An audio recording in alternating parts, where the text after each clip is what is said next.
Hi everyone, welcome back to WHU TV. My name is John, your host as always, and I hope you're all doing well as I always do. These are my final thoughts, or the full-time thoughts I should say, for West Ham 3, Genk 0 in the Europa League Group H qualifying game. Guys, so many things to talk about, but let's start off by talking about the team sheet. Little bit disappointed to see that, as the rumours were true, that Yarmolenko was going to start up front. A lot of people were saying that Bowen was going to start up front as well. So you never know; it's going to be one of the two. Few more changes were made by Moyes than I originally intended. Well, at least I thought there was going to be. I mean, I called Areola in goal, called that Johnson was going to start at right back, I called that Diop was going to be at centre back, etc., etc. But a little bit more changes than I thought it was going to be. And obviously I said Creswell at left back as well. But wasn't expecting to see Dawson on the pitch. Very, very happy with his performance once again. And also, we'll come to his contribution towards the end of the first half in a couple of minutes. But it kind of seemed like it was a so-called weakened team. But we don't seem to have that. We seem now, to a degree, we seem to have more of a backup plan, a plan B with players. Yarmolenko, I've said it many times, and I'm spoiler alert here for that, but I've said it many times, and it's again tonight. He just absolutely proved what I've been saying for the last few weeks and months, that when he plays, he's just not good enough. I don't think it's through lack of trying.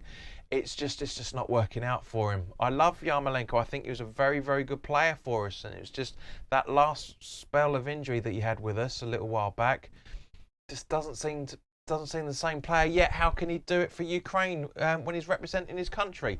I don't understand. I really don't understand it. It's an odd one. It really is an odd one. But I did say when we did the Europa League draw that Genk were going to be one of the harder teams out of the draw. I mean, obviously I got it wrong, as it turned out in the second half. But with the first half, they put us really under pressure. If their striker with the fake blonde hair, whoever it was, or I think it's a striker. I think this is the midfielder. It was caught offside very, very early on. If he wasn't offside, I think no, because it was more flagged up for a free kick over about just behind the centre circle over on the left hand side. It was just that could have been 1-0. We could have been 1-0 down very, very early on. They gave us a lot of thinking time. They really gave us. Well, we didn't have any thinking time. It was a slow start from West Ham. It really was. But we grew into the games as the half was closing. We were growing more and more into the game. It was just, I don't really understand why it takes this length of time for the players to grow into games. I genuinely don't understand it. It's weird, but it did. We were getting a few corners. What was it? We had 6 shots and 2 on target by the end of the first half, and one of those was on the 45th minute 46th minute technically, because it was into added time.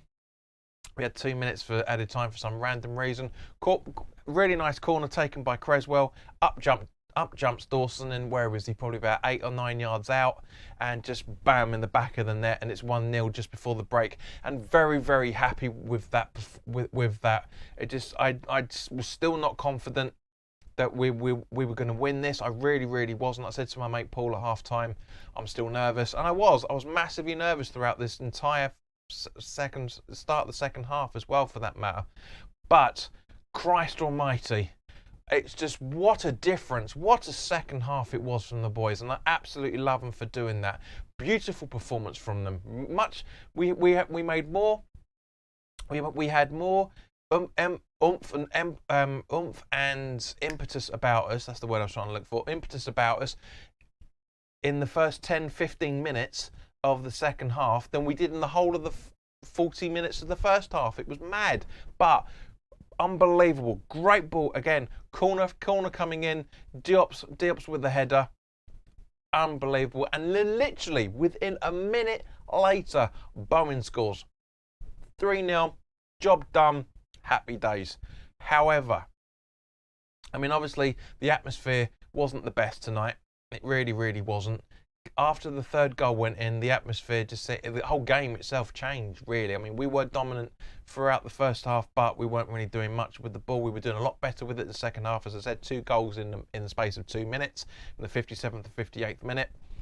But, you know, it felt there throughout the entire game, it just felt like there was an Antonio hole missing, a reliable centre forward missing, and hence having two goals scored by our defenders and a goal by our attacking winger, shall we say? Yes, we know that that Bowen can make the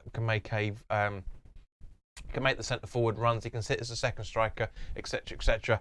But you know, he's learning his trade all the time. You know, he said that the other day. His game's getting better by the week, and I agree. He is. He's not scoring the goals that everybody was hoping he was going to score. But it doesn't matter. It was a great setup by Lanzini for Bowen as well, and 3 games unbeaten in the Europa League. 3 clean sheets kept. It's just unreal to have 9 points from the first 3 games. I guarantee nobody was, and I'll probably get it in the comments now saying, I was confident, I knew we were going to have it. Bollocks. There's no way anybody was going to predict we were going to top the team. We would want it to, of course, but top the table, and we are top of the table still. You know, the perfect start, as the old cliche goes. But if I genuinely think that Yarmolenko's time is done. I really, really do. There was a guy on the tube on the way back said everyone on Twitter slating him. I don't think Yarmolenko did that bad. That's his opinion. No idea what game he was watching, but that's his opinion nonetheless. Now, one of that could have been 4-0, right? It could have been 4-0. After the substitutions were being made, with Benrahma coming on, Noble coming on, etc., etc. Right? You know, obviously Rice came off for Noble. Fornals came off for, or it doesn't matter. It was nice to see Fredericks playing as well, for that matter. You know, the right substitutions were made at the right time. But Benrahma could have scored, but I don't know what on earth Yarmolenko was thinking about. He just absolutely ran in front of the ball, and boom, he's flagged as offside because it hits him, because he was in an offside position. There was times where he was just not awake to the passes that were being played to him. I mean, there was again towards the end of the second half. There was what was it? Creswell passed it to Yarmolenko, and he didn't realise. It was like everybody could see it, but him. You know, I'm not going into him. As I said earlier in the video, I absolutely like him. I think he's a brilliant player, but I just don't get how he can switch it on for Ukraine and he can't do it for us. It's a real shame. But as I said, you know, it was a very, very big result tonight. It was a bigger game than Sunday, and you know, that's my personal opinion. So if you are enjoying the content, guys, then by all means, please do hit the subscribe button and hit the notification bell so you get to know when new content is going up. As always, put your comments in the comment section below. Let me know your thoughts on this. Do you agree with what I'm saying? Do you agree with the changes? It's great that Antonio is being rested, even though we could have done with him tonight. We could have had 6 or 7. I genuinely think if we had Antonio out on the pitch. But anyway, guys, let me know your thoughts in the comment section below. And like this video if you've enjoyed it. Share it if you know other people that aren't aware of the channel yet. We're still leaking subscribers. Not really sure why. Nobody's telling me why. Nobody seems to be really disagreeing. This is probably one of those things.